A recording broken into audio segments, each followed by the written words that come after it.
welcome to Above Replacement Radio. I am your host, Chris Gianta. You know what Christy Mathewson wasn't worried about? SIERA. When you're thinking about Pedro Siriaco, I mean, the only one that can compete is maybe Hannes Wagner's 1908 season. Over there on the other side of the screen is Daniel Kern. Like, if we just clip together every time we've talked about him on other people's profiles, we've done a Mickey Cochran episode. I can't get past Rabbit Marinville. It's not necessarily Hall of Fame. It's not necessarily above average, but we can guarantee you we are better than just the standard replacement level college sophomore.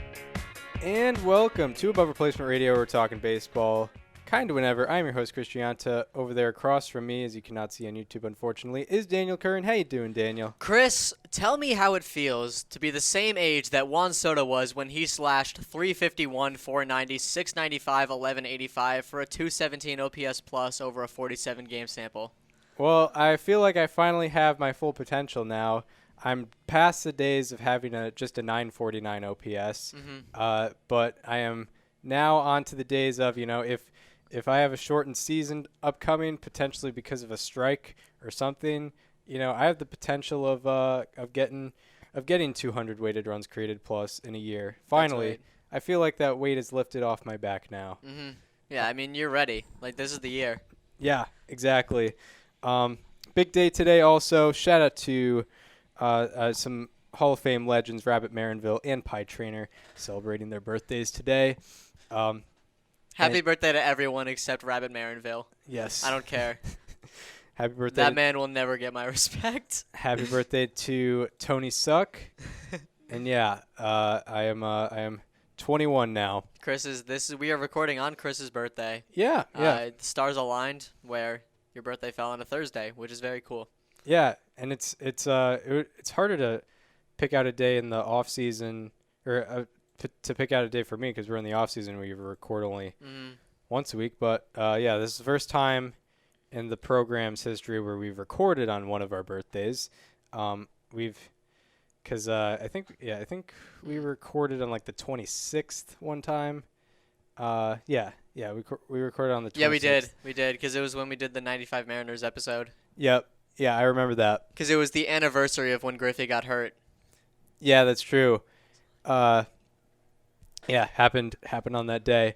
I just learned that Rabbit Marinville is buried in Springfield. I think we need to go find his grave. Yeah, I mean, him being in that grave was probably the reason he ended up in Cooperstown. I honestly think we need to do this. Like it's literally right in our neighborhood. We just got. I mean, how many Marinvilles can there possibly be? I mean, it's not super common, I don't think. What's his real name? Walter James Vincent Marinville. Walter James Vincent Of course he would have two middle names. He would. This guy, this self-centered shortstop with 42 whatever wins above replacement. 44. 44. Oh. Who cares? I don't. Less than Vizquel, but he is indeed a Hall of Famer. Mm-hmm. He was voted in as a Hall of Famer. So big day today. We're going to Buffalo Wild Wings later. It's going to be fun. And the past week, this is our first time in over 7 months where we don't have any baseball to talk about. No baseball has happened between last episode and this episode. We already talked about awards last episode and who we were picking and who we thought would win. But we did not get to the finalists yet, and we should talk about some of the finalists. Yeah, because some of them, I think there were some snubs. I think two of my award winners were not even finalists. Yeah. Because of AL Rookie of the Year, AL Manager of the Year. Yeah. And same with me for AL Manager of the Year. I think the most surprising, or maybe not the most surprising, but the most in terms of if this were a normal situation, we would have seen this guy as a finalist, was Alex Cora. Yeah.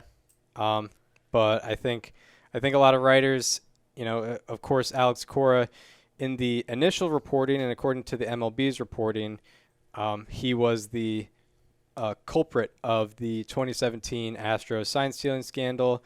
Of course, what we've referenced many times on the show is, I think in February, there was an article from the Wall Street Journal that was saying, it wasn't necessarily Alex Cora who was the culprit. This was introduced before he was even hired, and this was introduced by some sort of front office or like lower level front office, some members giving a presentation on how they could orchestrate this thing.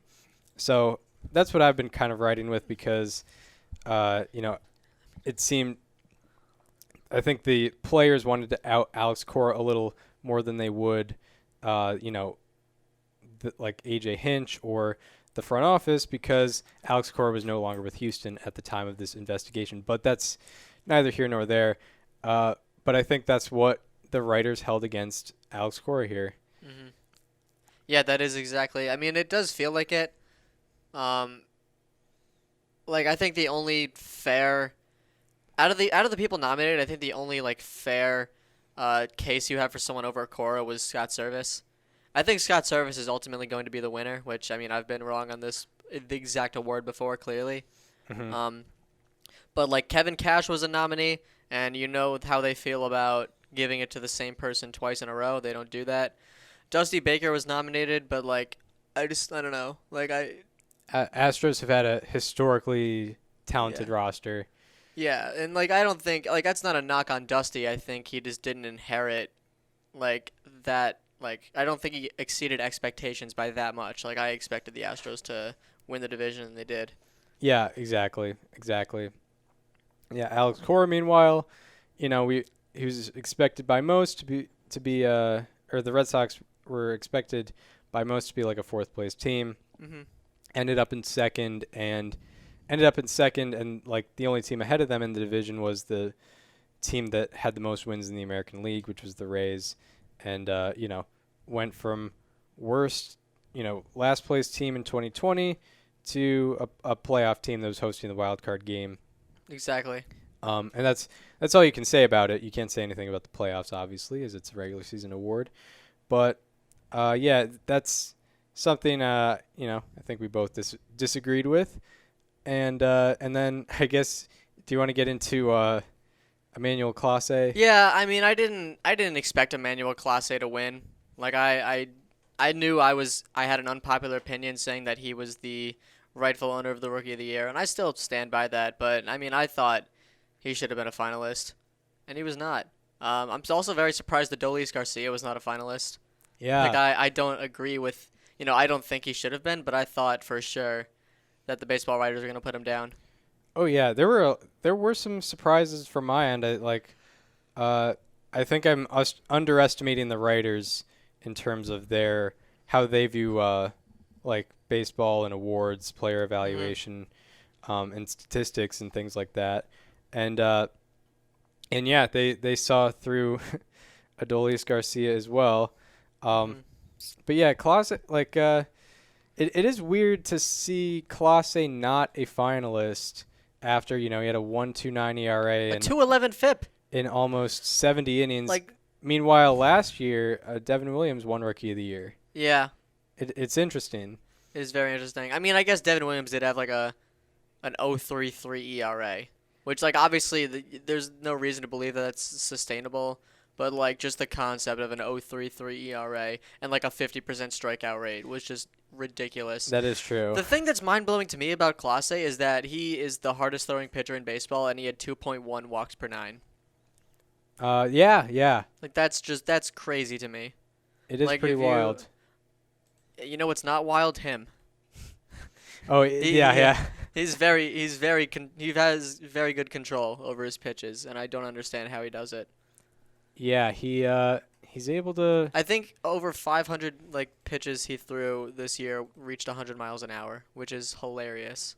It's crazy. Yeah, for sure. I think he might. And he also led the league in barrel percentage against.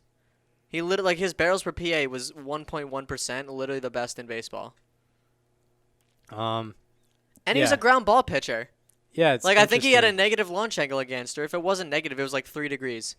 It was negative 0.2. Yeah. Like what a season. Yeah, he was absolutely incredible. He was a how about that back in like May. Yeah.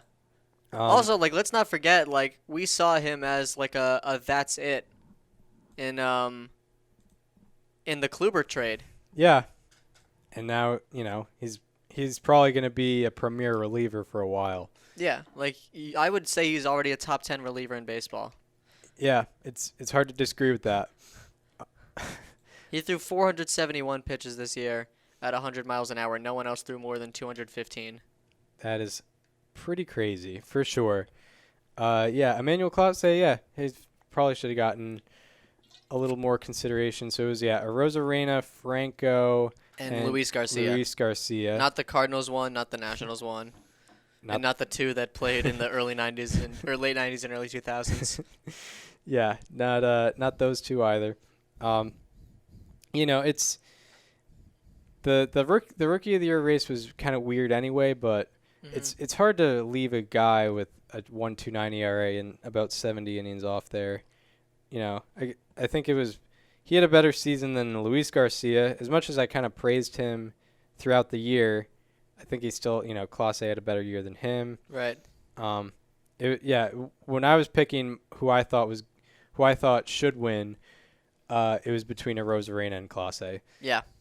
But yeah, and we agree that Arozarena probably will end up winning. Mm-hmm. That's probably just how it's going to go down. I guess National League Cy Young surprised me at least. I thought Cy Young? National League yeah. Yeah, I thought Buehler would get more consideration from the writers given his ERA and innings work, but I think we're seeing kind of the shift in the narrative on like Good. ERA. It's about time. Yeah, expected statistics. I think people are getting on to Especially that'll be especially true if Corbin Burns wins. Yes. Very much so. And if Buehler's or also if like Wheeler, even if Wheeler wins or Wheeler is second, but I know the odds are like I think they had the Vegas odds out. I think Burns was minus 105, Scherzer was plus 125. I mean, I guess Burns did win the ERA title. He did, but like also like yeah, he led the majors in ERA plus, but he had a 1.63 FIP, dude. Yeah, he also didn't win the ERA title the same way Hyunjin Ryu won the ERA title. Mm-hmm. I guess he did do it in less innings, but I don't care. Burns did. I was actually looking at it because I was looking at like infield outs above average team wise, and I think the Brewers had like third worst infield outs above average. And, it would make sense. And Burns, when he wasn't striking guys out, was getting ground balls like at least half the time. Yeah, I mean, I know like Luis Arias isn't great on defense. I think they had, who would they have at third? I mean, they had like Rowdy Tellez, Dan Vogelbach at first. Yeah, that's not great. They had like kind of Tyrone Taylor at third, I think. Yeah, I don't know was Arias second? No, maybe he was second. Yeah, but they also had Wong. No, they had Adames. How did I forget Adames? Yeah, I'll go back to leaderboards and see. Yeah, I mean they kind of mix a bunch of people around in their infield. Fielding team. Dang it. Click the wrong thing. Fielding team. Infield position, primary infield. So yeah, Cardinals were first. Yeah, obviously, and we'll get into them, I guess. Brewers were second worst infield outs above average with negative 31. My God. So yeah, Burns, he didn't have the best supporting cast behind him, especially in the infield. So yeah, he like won the ERA title in a different way. Like he earned it and then some. The only question I had with him was, just innings work. Yeah. 167 innings. Wheeler had 213, but I just kind of weighed what was there. Corbin Burns had one of two seasons in baseball history with 120 plus innings pitched, a strikeout rate above, or strikeouts per 9 above 12, and a FIP below 1.75. The only other season to do that was Pedro Martinez in 1999. Yeah, he had a phenomenal season, especially with the strikeouts, walks, home runs. Yeah. It was pretty unreal. And yeah, he's only 26 still. Mm-hmm. He's probably got a very good career ahead of him. So yeah, so it look like the way things are looking, Burns might be that guy. I think, the more traditional route might be Max Scherzer, but I was thinking that with Buehler, and Buehler did not get that same consideration that I thought he would. Yeah, I mean, Scherzer did have the strikeouts, 236, 11.8 strikeouts per 9. He also led the NL in walks per 9 and whip and hits per 9 and all that, but only 179 in the third innings pitched. Yeah, so that'll be interesting to see how that goes down, the NL Cy Young. And then I think nothing else was much of a surprise, at least to me. So that's, I guess, the awards finalists. Shockingly, Shohei Ohtani is a finalist for AL MVP. Crazy. No way. They actually did it. Yeah. There's always been the narrative that the writers don't like these two-way players. Yeah. But you know what? We've overcome it. We're breaking the barriers. Babe Ruth never won the MVP as a two-way player. One of the funniest things was Chris and I were watching the award show. I was on my laptop, and Chris had to go. And they showed Shohei Ohtani, and of course, I was like, Chris, look at this graphic. It's just like Babe Ruth in 1918. No one's talking about this, but they are. Yeah, that is a graphic we saw all year. It didn't even matter what broadcast. It could be like a Reds-Cardinals game, and they're talking about Shohei Ohtani being a two-way player, which, I mean, they should. But it was a graphic that definitely had its time. Yeah. Definitely had its time. It's like the Todd Frazier. You already know what I'm about to say.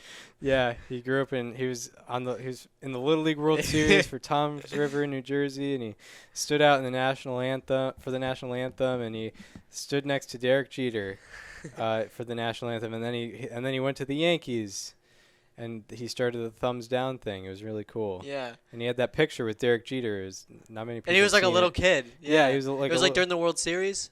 Yeah, it was something. I don't know. Yeah. But no one ever talks about that.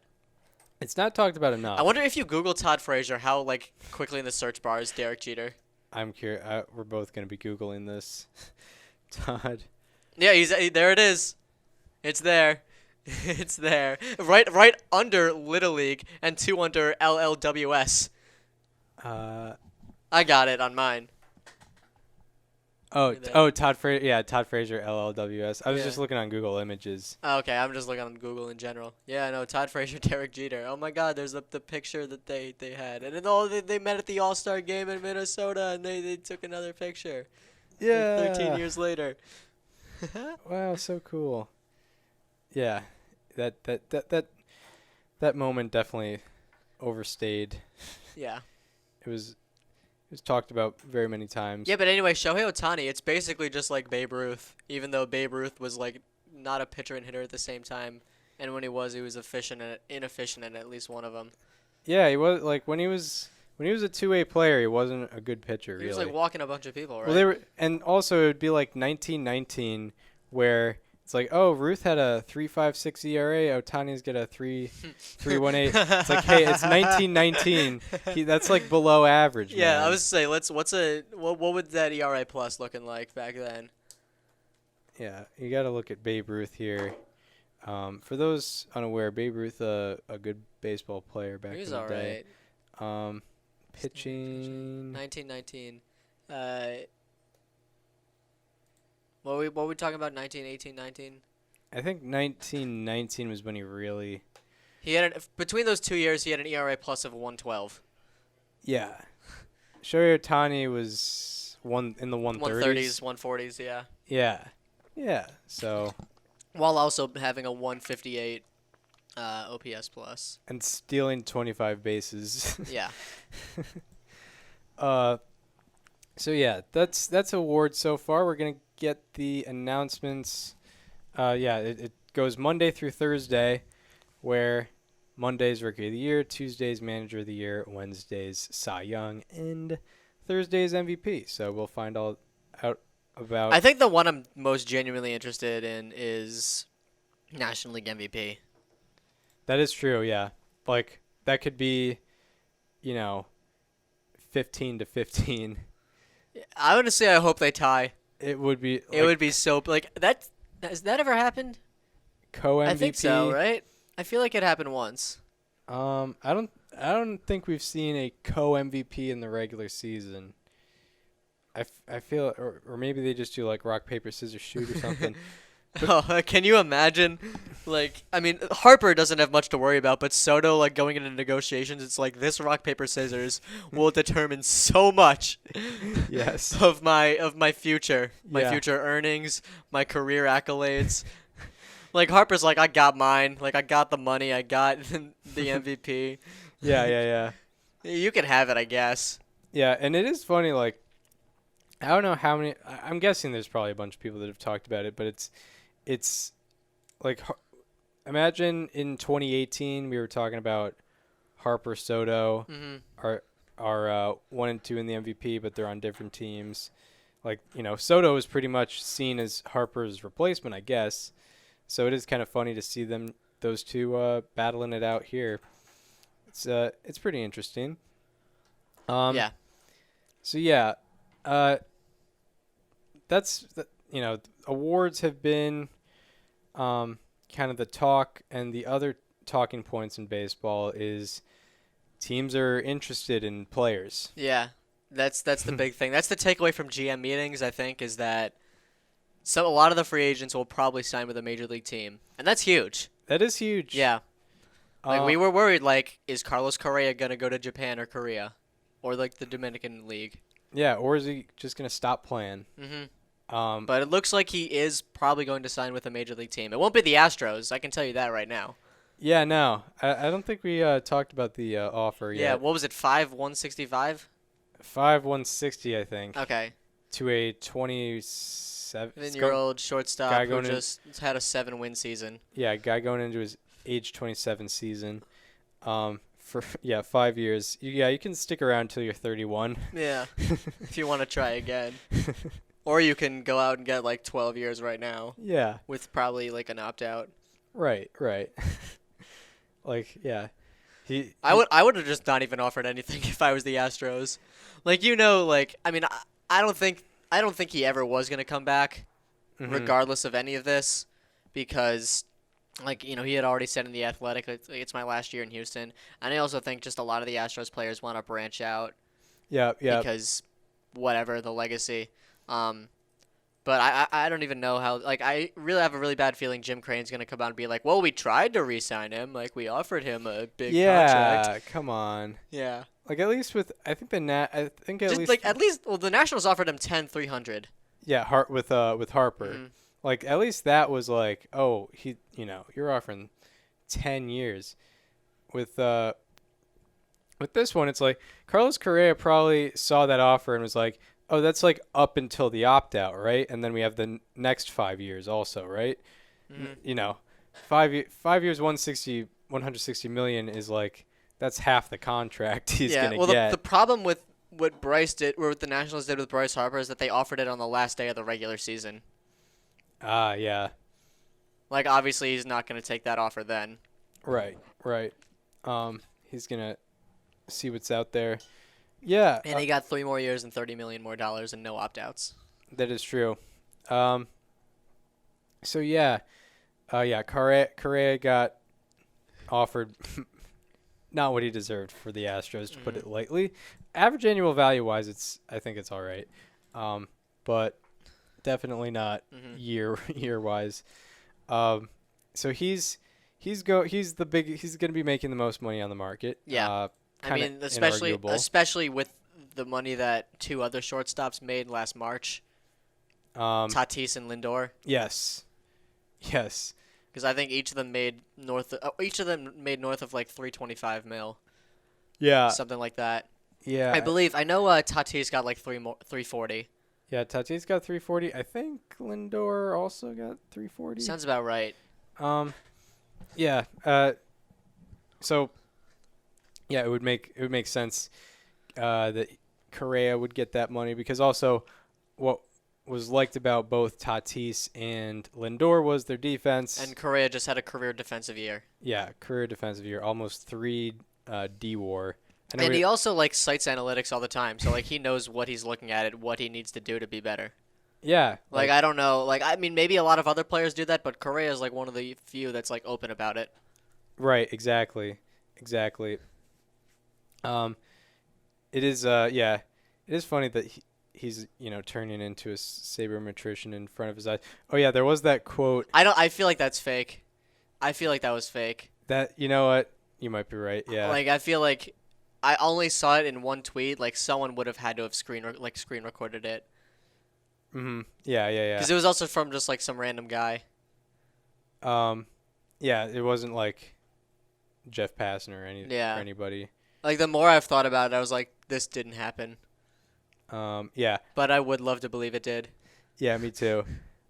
So yeah, that Correa thing is probably not real. It definitely didn't happen. It would be funny if it was. For reference, so Carlos Correa was like on Instagram Live, and someone was like, he just said that like Derek Jeter was overrated and that he shouldn't have won 5 Gold Gloves given his defensive metrics. Yeah, it is like It sounds so believable when you consider like his dive into analytics. Yeah. But like he definitely didn't say that. It would be funny if he actually said that and then signed with the Yankees. Yeah. I mean, Adam Ottavino basically did that. Yeah, that's true. That is true. At least no one who was at the stadium for Adam Ottavino was also at stadiums for Babe Ruth. Yeah, that's true. But yeah, still, it is. I do forget that happened sometimes. But yeah, it's Correa's market is interesting because I feel like there's a lot of. I feel like also, all the teams targeting shortstops are targeting like all the shortstops, I think. Yeah. Because like there's such a huge market where you can't just be locked on one of them and then quit if that doesn't work. Yeah, because Correa is the headliner, but you also got Corey Seager, which is a big one, and Trevor Story, which is like you kind of forget is also a really big one. There have been those reports where it's like the Yankees are interested in Correa and Seager. It's like, yeah, I would hope so. Yeah. If we're talking interest, like how can you be interested in one but not the other? Like one of them signs and they're like, shucks, all our That's shortstops are gone. I guess we'll sign Freddie Galvis now. Yeah. Yeah, Jose Iglesias, you're coming to the Bronx. Is he even a free agent? I mean. Okay, he is. Yeah, I was talking about Galvis. Yeah. Iglesias is. I was wondering about Galvis. Iglesias is perpetually a free agent. Which is so weird. It's so funny because like he's literally his career has so many parallels to Omar Vizquel and Iglesias. Like just because of the way baseball has progressed since Omar Vizquel, like nobody wants Iglesias. Yeah, I wish Iglesias was on all the Astros teams that went to the ALCS. Yeah, like, that would be the parallel. It would be. Like, except the Astros won a World Series with a shortstop who had like a 130 weighted runs created plus rather than like 90. Yeah, exactly. Amazing what happens when you have good players. That is true. That are fit for your time. That is true. So yeah, Correa is going to be an interesting market. I mean, how many years do you think he's going to be getting? Correa, I mean, I'm thinking north of 10, honestly. Yeah, I'm thinking around 10. Like he's getting one of those mega deals. That is true. Corey Seager, I think it's a bit less because of his injury history. I mean, I know he is pretty similar in age, but I really do think that that's going to hinder his like potential contract. I still think he gets north of like 225. Seager? Yeah. Yeah. Yeah, the injury does kind of hinder that. But I think that is going to cost him a few dollars. That's true.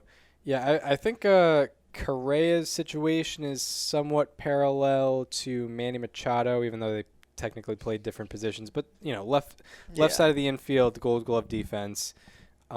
Very good offense, young. Very good offense and young, yeah. Machado was also going into his age 27 season in free agency. So, and I think Correa is going to get more money than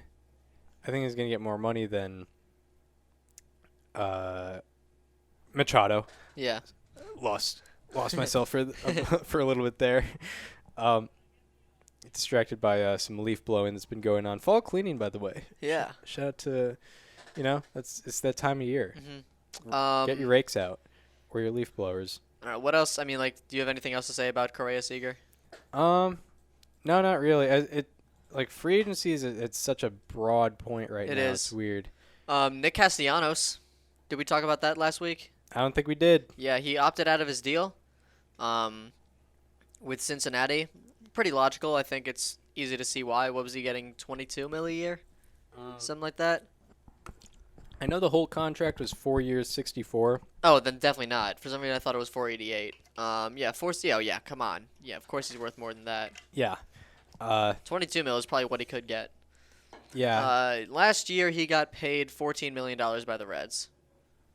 Mm-hmm. Yeah, he is worth more than that per year. That is true. Yeah, he was one of the best hitters in all of baseball last year, especially in tough times. One of the wildest things was in 2020, Castellanos had a 784 OPS and a 100 OPS plus.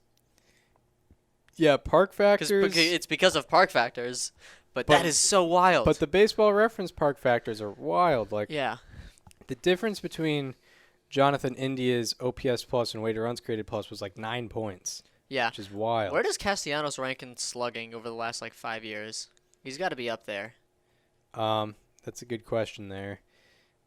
Since Because he's a perennial near 5 slugging guy. Yeah, and last year in particular was a 576. Yeah, 2018 was 500, 2019 was 525, 2020 was 486, and this year was, as you mentioned, 576. So it should be interesting. And he's playing all the games. Mm-hmm. 2018, 157 games. He's just not very good defensively, and that's that. 2019, 151. 2020 played all 60, and then this past year 138 games. Yeah, absolutely. So he's a guy you can put in the lineup every day. Hopefully, he can. Yeah, he is 10th in the majors in slugging since the start of 2019. Yeah, and I imagine we have some. Nobody else ahead of him. Actually, that's a lie. One person ahead of him is a free agent. It's the guy who leads in slugging since 2019. The guy who leads in slugging since 2019 is currently a free agent. Currently a free agent? Yeah. I feel like Freddie Freeman? No. Oh my God. Okay, two people ahead of him are free agents. Freddie Freeman's 6th. Okay, Freddie Freeman. And no one else is. Okay, yeah. Okay, why am I blanking then? It's very weird because you wouldn't really think of this guy as one of the great players, but you're gonna hate it. You're gonna be like, I should have gotten this guy. What position does he play? Outfield, DH. Outfield, DH. Yeah. That's not. Cruz. Yeah. Yeah, Cruz. Yeah, it's Cruz. Yeah. All right. A 569 slugging over the last 2.5 seasons. Yeah. Technically 3, but 2.5. Yeah, that makes a lot of sense. Yeah. Now that I think about it. Mm-hmm. Yeah, that definitely makes a lot of sense. So yeah, he'll be on the free agent market. He is going into his age 30 season, which is not bad at all for a guy who's probably going to be DHing. Yeah, I mean, I think my initial reaction to seeing him on the market was he's going to wait to sign until we know if there's a universal DH or not, because a lot of teams are going to start being interested after the National League has a DH, because Castellanos, one of the more interesting things, I mentioned that 100 OPS plus he had in 2020. He also had a 0.0 wins above replacement, which is weird because that's the only season where he actually could DH, now that I think about it. Well, DH, even DHs, even if you're not Yeah, you're not playing fielding. defense. You're not providing that much. But still, like, defense wasn't holding him down. True. He wasn't. Because messing defense has things- held him down his whole career. He has a negative 10 D-WAR, which I know D-WAR isn't that great of a stat, but negative 10 is pretty significant. Yeah. It is weird because, if you look at, like, David Ortiz's baseball reference page and go to his defensive metrics, obviously he would play, like, 6 games a year on defense, and it would always be in, like, Philadelphia for an interleague game. But, like, David Ortiz... Dang, I just scrolled past it, and it's not loading. Can you get up, please? Move up, please. All right, negative. Yeah, David Ortiz had negative 20.9 D-WAR in his career. So it's like, if you're not fielding, you're being below. Exactly. You're being below replacement. So what are we thinking for the Castellanos market? Like, who do we think are going to be the players? Well, definitely not the Red Sox. Yeah. JD is And has they're opted looking in. and they're looking to get Schwarber. And they're looking to get Schwarber. They're gonna have 2 DHs on their roster already. Yep. While they also have Tristan Casas coming through the system, who could play first base next year, which is where Kyle Schwarber plays. Yes. Yep. Yes. Just stacking up the offense there. Doubling down on the questionable infield defense. Yeah. Yankees definitely not. They already have a DH. It's a good question. I'm trying to think of who, because when we were talking about teams that could use Nelson Cruz, it was like Tampa cheap Bay. teams. So it's not. Yeah. They're not going to sign Castellanos. It might be. I don't know. I don't know if a reunion with Detroit is going to happen. I don't think so. I think my favorite is Miami. Miami does have a bright future.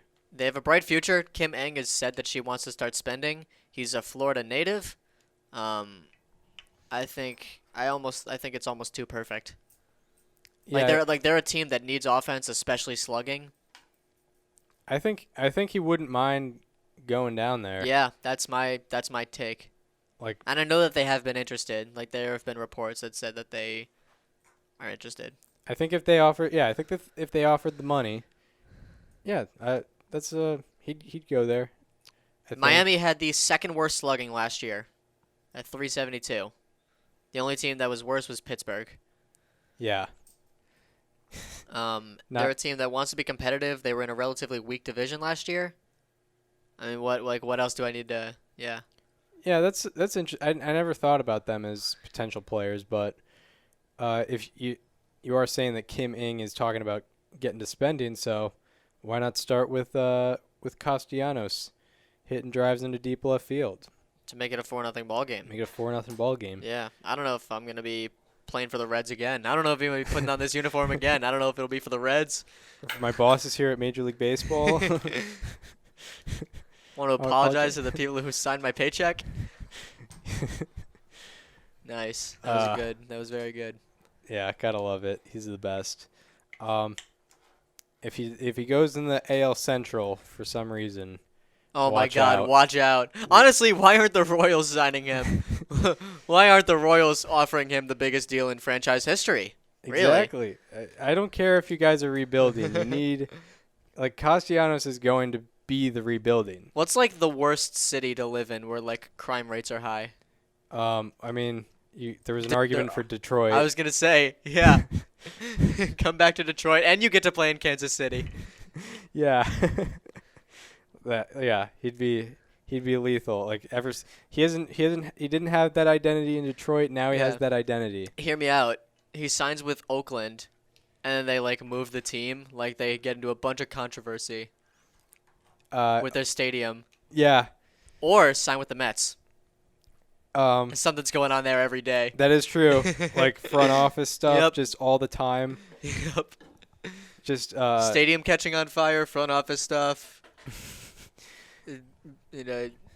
A rift between the fans and the team. yeah, And the front office. yeah. I mean, it's a perfect fit. Clearly. It would be.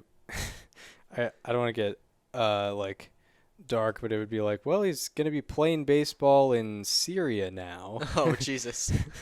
he, where there's, he's going to Yeah, he's gonna put up a 2,000 OPS. He's gonna have a 2,000 OPS. A 1,000 slugging percentage, and a 1,000 OBP. Yeah.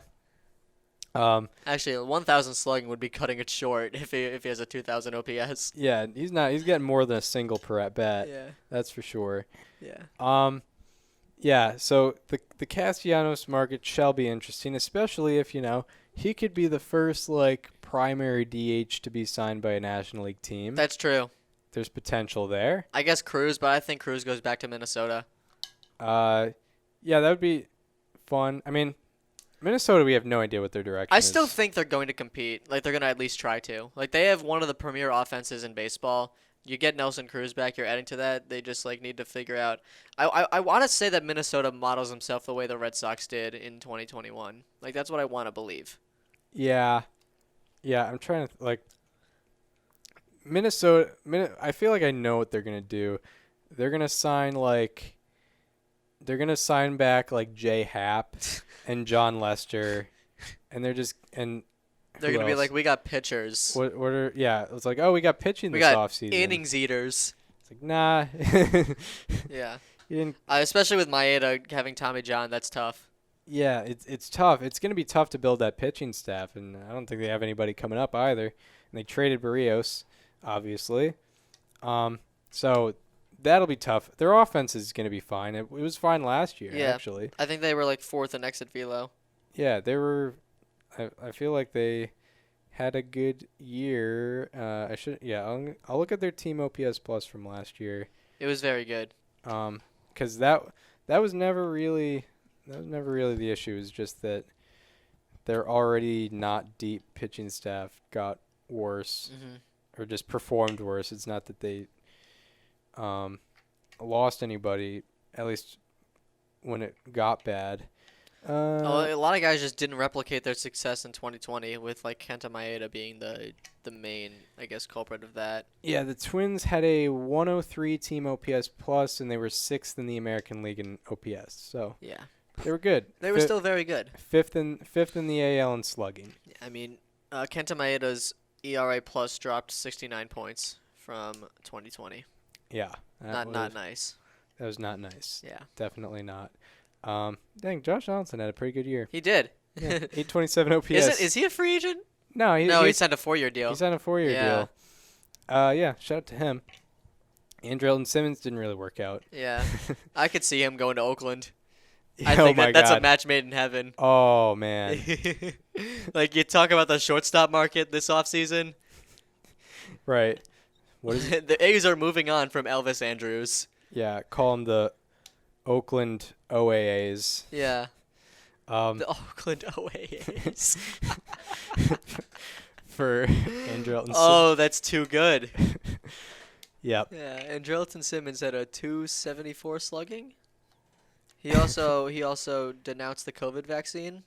That was pretty cool. That's cool. Yeah. Yeah. That will get you a lot of good attention in the sports world, as we've seen over the last 3 days. We should make an all anti-vax team. Yeah. There's got to be a great roster. We could figure it out. Yeah. I mean, offensive production at shortstop's going to be tough, no doubt. Right. That is true, but it's we're you willing to compromise with the defense. You could figure it out. James Karinchak's going to be closing it out. Yeah, for sure. Sale's going to be out there. Sale's going to be starting. Yeah. Aaron Judge in the outfield? We don't know, but he was asked if he was vaccinated, and he said, "I'm not answering that." Does that count as it being anti-vax? Because I feel like if you're vaccinated, why wouldn't you just say it? I don't. But who knows? I feel like everyone is. You can just label anything as anti-vax. That is true. Even if it's not related to the vaccine. Yeah. You'd be like, yeah. If you're anti-mask, you just say, oh, he's anti-vax also. Yep. They go together. Yeah. If you don't like seatbelts, anti-vax. It's like us with getting BABIP'd. Yeah. It can just be related. It can be anything. It can just be related to anyone who doesn't like a rule. We'll just say they're anti-vax for the record, Chris and I are both vaccinated, and we are not anti-vax. Yeah, I guess that's true. Yes. It is true that I am vaccinated. Yes. So anyway, what about the starting pitcher market? I guess Max Scherzer's probably headlining it, right? I'm blanking on other names. Well, you got. You got Jay Haas? So I feel like if the Blue Jays and Giants are going to be screwing up hard, if the Blue Jays Robbie Ray is out if the there. Blue Jays don't get Robbie Ray and the Yep. Giants don't get Kevin Gausman, Yeah, you're they absolutely screwed right. up bad. Yeah. Screwed up bad if that's the scenario, because the only destination I have in my head is those Yeah. teams. It would be funny though if Robbie Ray went to the Giants and Kevin Gausman went to the the Blue Jays. Yeah, Toronto's like, we need a right-handed starter. San Francisco's like, we need a left-handed starter. That would be classic. Marcus Stroman is out there. Carlos Rodon is out there. Eduardo Rodriguez is out there. Clayton Kershaw is out there, which is weird. Anthony Descalfani is out there. I feel like he goes back to San Fran. Alex Wood is out there.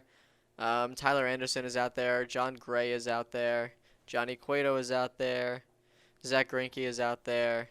Kershaw had his 7-year deal, and then I think he had an opt-out, and they restructured it to add another year. And are we at the end of that? I think we're at the end of that, which is wild. Like, we're getting old. Yeah. Like, I remember when that deal was signed. Yeah. And I remember being like, you know what? Hot take. He deserves this. Yeah. He I know we don't like big contracts, but you know what? To be fair, like, I think, was this the worst ERA like he's had in a qualifying season, and it was like a 3.55. It wasn't even a qualifying season. It was 121. I mean, the definition of qualifying is going to be changing. Yeah. Probably. He also was hurt this year. He was hurt, and but still, 120 innings is solid work, and he technically, I guess, got unlucky. Yeah. 3.00 FIP. He's approaching 200 career wins. I guess that's a thing. He has 185. And he's in about 2 seasons, he should be approaching 3,000 strikeouts. Active leader in ERA, with a 2.49 career ERA. Yep. 1.004 FIP. So he could have a whip. Excuse me. He could have a career whip under 1. That'd be wild.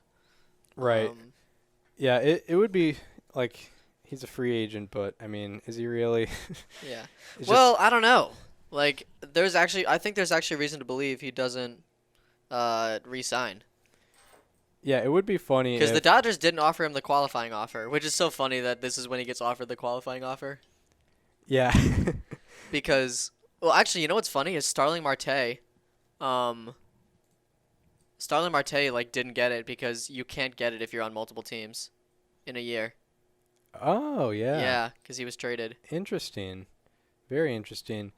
There was someone who received it this year, and I was like, wait, like they're receiving it? But then I looked at the first time they were a free agent, and I was like, oh, yeah, they got traded. I don't remember who it was, but it was someone. It would be funny, though, if, like, it's almost a guarantee that he goes back to the Dodgers, but it would be funny if he was, like, just that first free agent signing, and it's like the Tigers, and it's like, oh, they got Kershaw. It's like, wait, what? All this talk about a Scherzer reunion. We got Kershaw. Yeah, we have Clayton Kershaw. You're taking him out of California, and you're in Michigan now. Yeah, that would be interesting. But he's 34. His whole life is in Los Angeles. Yeah. It's probably going to end up being that way. And then, Robbie Ray and Kevin Gausman should stay where they are. Or, like, the team should make it to where they're going to be staying where they are. Because I know the Blue Jays aren't going to be shy to spend. And the Giants definitely are not going to be shy to spend. I think it was talked about, like, that they are going to be spending this offseason. But maybe I'm off on that. No, they should. Yeah. Rodon is going to be also an interesting piece. Yeah, where does he end up going? How much stock is going to be taken in the 130 innings that he pitched? Mm-hmm. Especially towards the end with the injury. Yeah, that might factor in a lot. Because he never really had a reputation before this season. Yeah, Marcus Stroman too. That's true. The power baller of the year. most lucky, I guess. That'll be interesting to see with the dynamic of expected statistics, because both my Powerballer of the Year and the winner of the Short End Award are on the free agent market. Yeah, wow. And Erod, I think the Tigers were showing interest in Erod. yeah, we've talked about Erod. You've talked about Erod. Yeah, Erod's kind of a meme now. Yeah. But we talked about him in one of our classes, and I'm just obsessed with his career trajectory after this past season, and I'm saying he needs to sign a 1-year deal with St. Louis, and then get a mega deal. Who had 3 Gold Glovers in their infield, and then after that he's like probably gonna get Cy Young votes, and then he's gonna get his mega deal. Get a 9-figure deal. Yep. That's his BABIP against goes from like what was it 320? I think it was like 360 something. 360 to like 240. Yeah, just great. Average against on ground balls goes from 316 to 200. It would be fantastic. But yeah, he's not one of the bigger names out there. John Gant is a free agent. He was such a St. Louis product, man. Yeah. Like, what was his ERA in Minnesota? It was probably bad. His ERA in Minnesota, I don't think 5.61. Oh yeah, 5.61. Yep. I know his total ERA was like still like upper threes. It was 4.09. Okay. So it's basically the same thing, man. Yeah. Yeah, dude. But he had 9.6 strikeouts per 9 in Minnesota. But he still walked 4 per 9 and gave up a home run in 0.1 per 9. Yeah. That's great. His hits per 9 in St. Louis was 7.5. His walks per 9 was 6.6. So was his strikeout rate. His strikeout to walk ratio was 1. Yes. That's so stupid. How much more do we want to get into? So we talked about the shortstops. We talked about the starting pitchers. We didn't even mention Marcus Semien, but that's also a Toronto should re-sign moment. Yeah, it's just I think it's a matter of like, how much does Toronto want to spend, because I think getting Robbie Ray back is probably more of a priority, honestly. Can we talk about the Dodgers as a whole? They have so many free agents. Right. Max Scherzer, Corey Seager, Clayton Kershaw, Chris Taylor, Kenley Jansen, Joe Kelly, who I think they already announced they didn't offer he had to have received the qualifying offer. I think they already announced they're like not re-signing him or whatever. Cole Hamels. Gonna have to see if they re-sign Cole Hamels. One of the best pitchers of his generation, Hall of Fame caliber pitcher, in my opinion, and that's not even a lie. Right.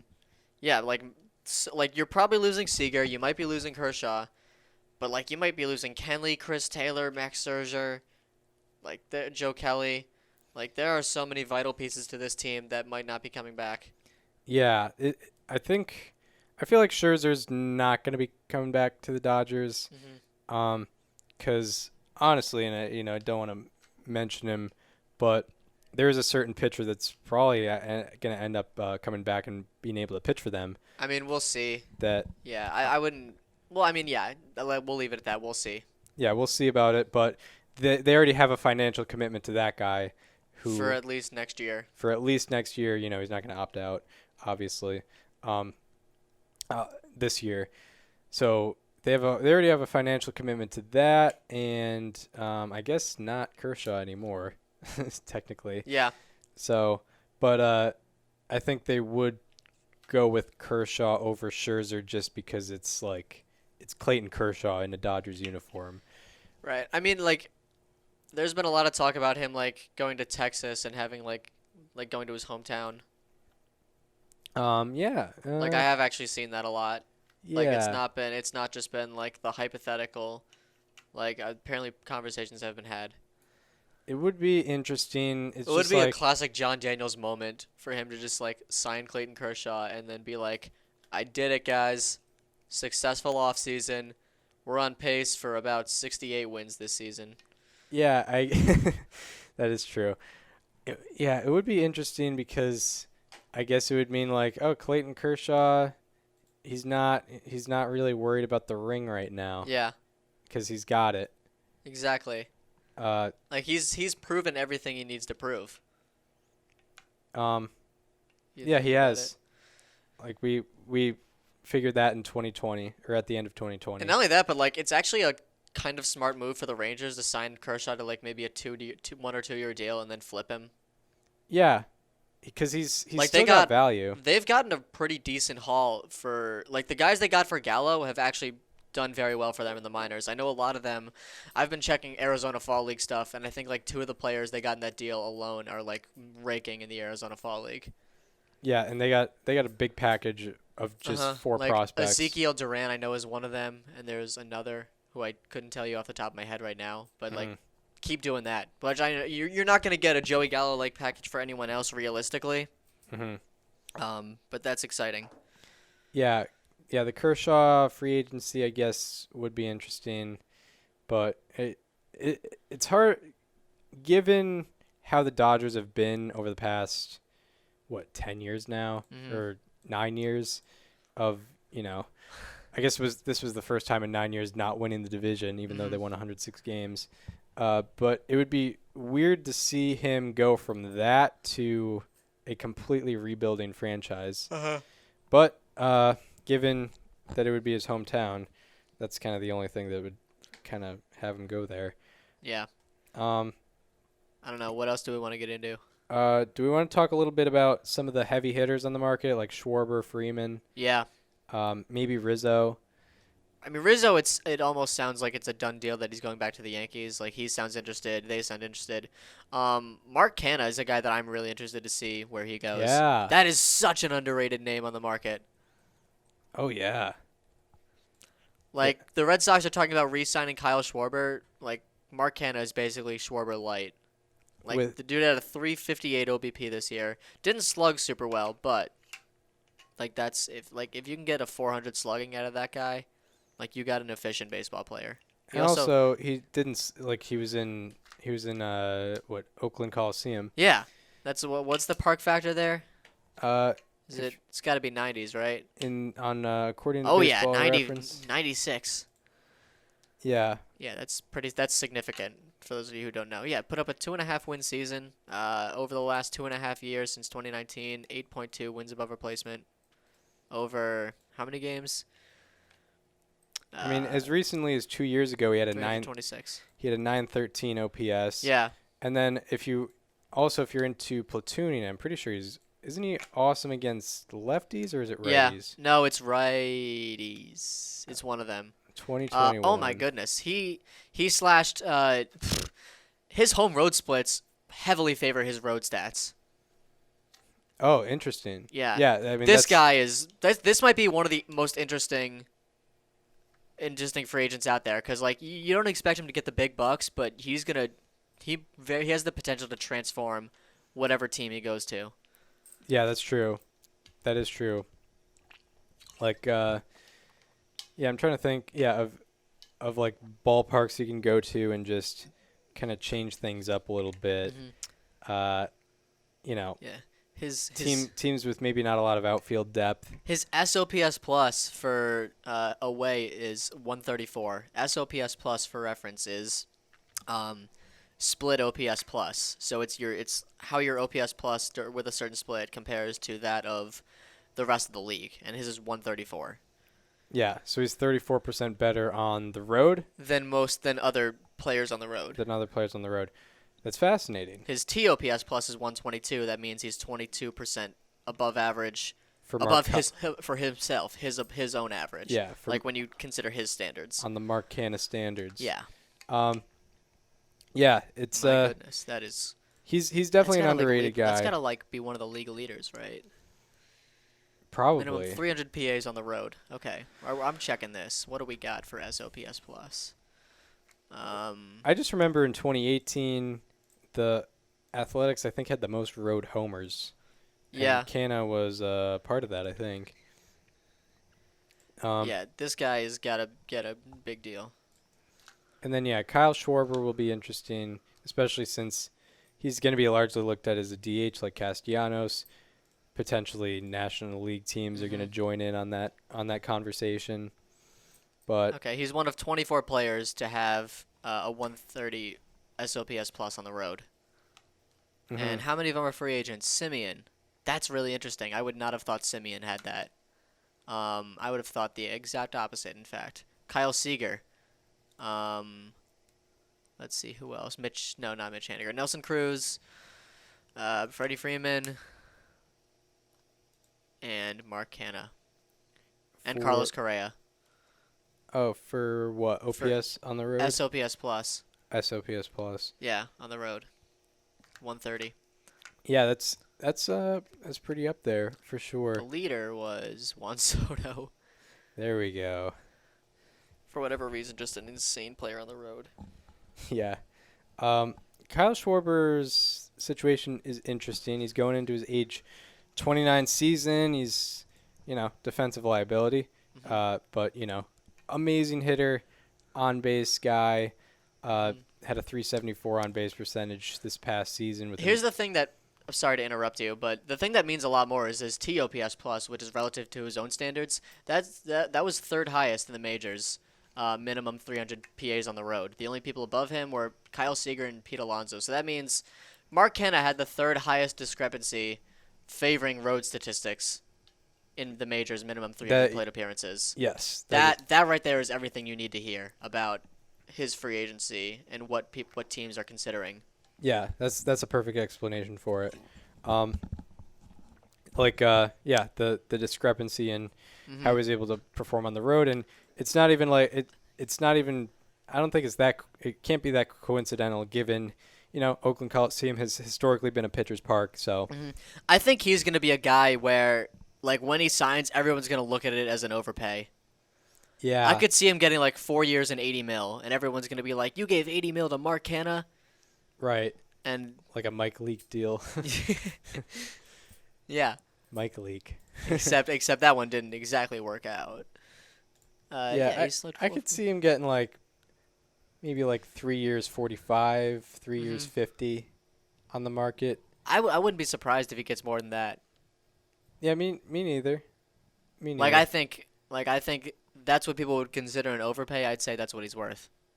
Yeah, it could be interesting. Schwarber is going to get a lot more. Schwarber, what is he going to get? 4 years, 5 years? Same AAV maybe. And yeah, maybe 70 to 80 mil potentially. Because the thing about Schwarber is defense. Like Canha has defense that Schwarber doesn't, but Schwarber is the same type of hitter but better. Yeah. He is 374 on base percentage this past year, 928 OPS. Yeah. There's plenty of time for speculation here with the free agent market. It's much more fascinating than I thought it would have been at the beginning of this past season. Especially after Lindor signed his extension, I'm like, this free agent class is going to be such a dud. We're going to have nothing to talk about next offseason, but Robbie Ray sprung up. Kevin Gausman sprung up. Yeah, we were like, Max Scherzer is going to be the only starting pitcher worth noting. Like Carlos Rodon, same thing. Yeah. I guess we did know Correa Seager story was. We were like, it'll just be the shortstops, and we had Lindor as a part of it too. Yeah, but yeah, we have a lot more to talk about. We do, which is exciting. Very exciting, and we'll probably talk about it with some guests later on in the off season.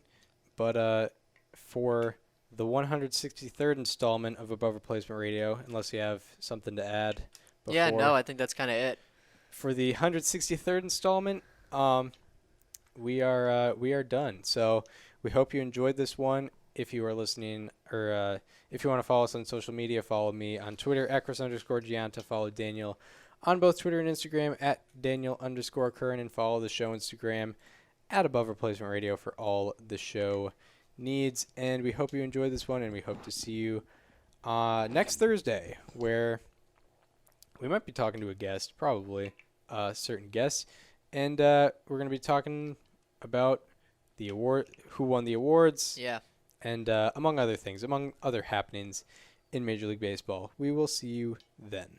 This conversation is over.